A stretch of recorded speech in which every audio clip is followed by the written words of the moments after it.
اچھا جی، شان آدم کیا کہتے ہیں؟ After finding out that there is no hell اور heaven and you will not be punished, my own brother is violent towards elderly parents and relatives as there is no judgment after death. What do you say?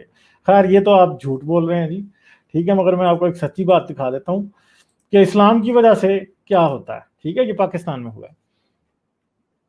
Faisal آباد مین allegedly murders father for not waking up for prayers. فجر کی نماز نہ پڑھنے پہ فیصل آباد میں تقریباً 1-1.5 ماہ پہلے کی بات ہے یہ, ایک آدمی نے اپنے ہی باپ کو, یعنی یہ تقریباً جنوری 31 کی بات ہے, ٹھیک ہے, تقریباً 3-4 ماہ پہلے اپنے ہی باپ کو قتل کر دیا کہ جی وہ نماز پڑھنے کے لیے نہیں اٹھتا تھا. اور اس نے کیا کیا, اس کے سر میں تھوڑا مار کے مارا. ایک اور بھی تصویر سوشل میڈیا پہ گردش کرتی رہی تھی جس کے اندر اس آدمی نے اپنے باپ کو مار دیا تھا اس طرح. ٹھیک ہے, تو یہ کوئی چھوٹی سی بات نہیں ہے.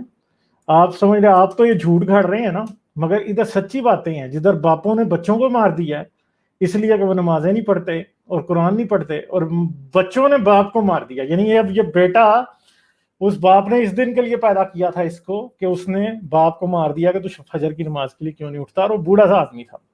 ٹھیک ہے, یہ فیصل آباد کی بات ہے پاکستان میں. تو آپ تو کہہ رہے ہیں نا کہ کوئی اس نے سوچا کہ کوئی ججمنٹ نہیں ہے اس وجہ سے وہ یہ کرتا ہے.